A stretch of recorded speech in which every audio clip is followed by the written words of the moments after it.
Hey, so I finally got the ball screw on, and the PK blocks are all shimmed. This far one had to be shimmed more, and that's not pretty. But these three printed blocks are going to be changed in the future, so I just need to get things in where they are. Over here, I got to do the motor because obviously that's not lining up. I have the ball screw nut on, and it is running nice on that steel plate. The alignment of the steel plate was pretty good. It wasn't perfect. What I ended up doing was scraping this plate here to the block. So after the permanent marker is set on this plate, you take the bolt or the nut, press it in there, move it back and forth. It's going to scrape up against this. You're going to see the high spots, and then you just knock them off. So I use a rotary tool. You could use a Dremel. I'm using this Proxim. It's same thing. These ones are nice because these are super quiet. Like if I'm let me turn this to, well, it's on 16,000. So that's how loud they are. Way quieter than the Dremel ones. And to do the scraping, I first was gonna try these ones, and because that would make a whole lot of sense, right? You just put it in, and you can just kind of just rub out a high spot. These don't work because of just how close everything is. It's impossible to get these in there when you got the ball screw on there. So I end up using this one the most. I did try some smaller ones, but these bigger ones, this did the bulk of the work.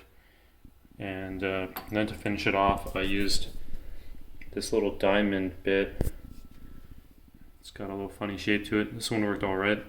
Taking off the little tiny marks, the little highlights, and that worked well.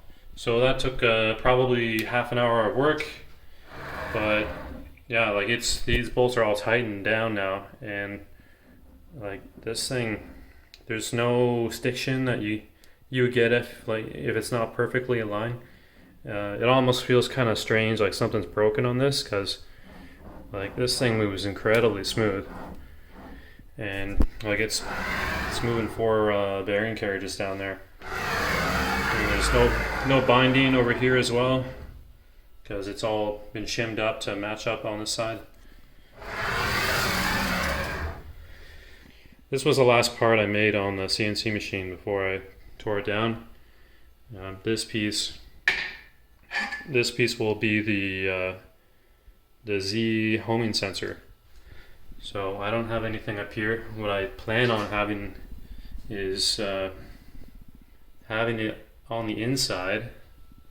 It's going to be somewhere right around here, and I'll be able to. It actually goes this way. So I'll be able to slide this up and down, and then the sensor, do I have a sensor anywhere? I should, here we go. So this sensor is going to go between those two bolts, somewhere around there. Yeah, it's gonna like glance on this face. So the sensor's gonna go up, and then it's gonna but it's going to glance past it. That should be great because I won't ever have any issues of hitting this thing and smashing it up like I have done over here. So this one broke because homing in too quickly, and I had a bolt here, not this nipple. Yeah, just smashed into it. Did that probably twice before I got things set up to not do that anymore. And I did smash it on the Y, I think on both of them. And like what a pain in the ass that is. So yeah, definitely I'm going to move all these things so they're not like directly in line with things. No potential breaking things. That's great because I should be able to do homing much quicker. So yeah, for the time being, it's really just about finishing loose ends on things, and just so it's done and it's out of the way and I can move on to other things. And the next major things I'll be working on is the risers here. So they're also going to be dual carriages. I won't be running this whole setup on the single carriages. It's just there's too much weight there, and I'm probably going to pit the bearings, and I'm going to wreck these things. I know it. So also this whole head is designed to be much taller. Like you can tell how much lower the spindle and everything goes like beneath this, the bottom rail. Yeah, it's definitely meant for different geometry.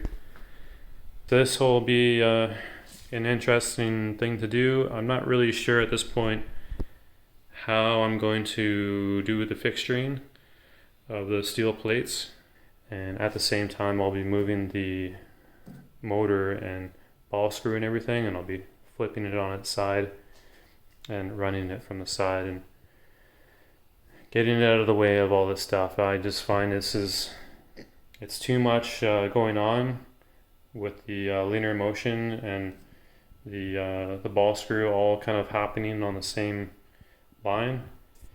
So moving one off to the side, I think it's just going to be a lot easier to manage in the future.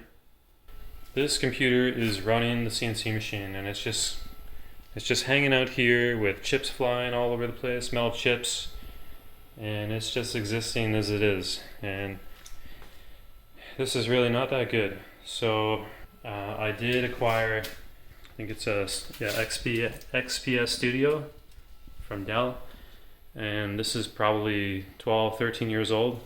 It's just in the the time where it probably runs Linux CNC pretty good with low latency and stuff. I haven't checked it. So I want to have this as like one video of getting this thing on, but unfortunately with all the things with alignment and the ball screw and everything, it just didn't really work out. But yeah, that's all behind, and it's just good for me at least to get all the footage of all this random stuff out there, out of the way and out of my head, and so I can focus on the next main steps. So yeah, I'll end it here, and I'll see you in the next video.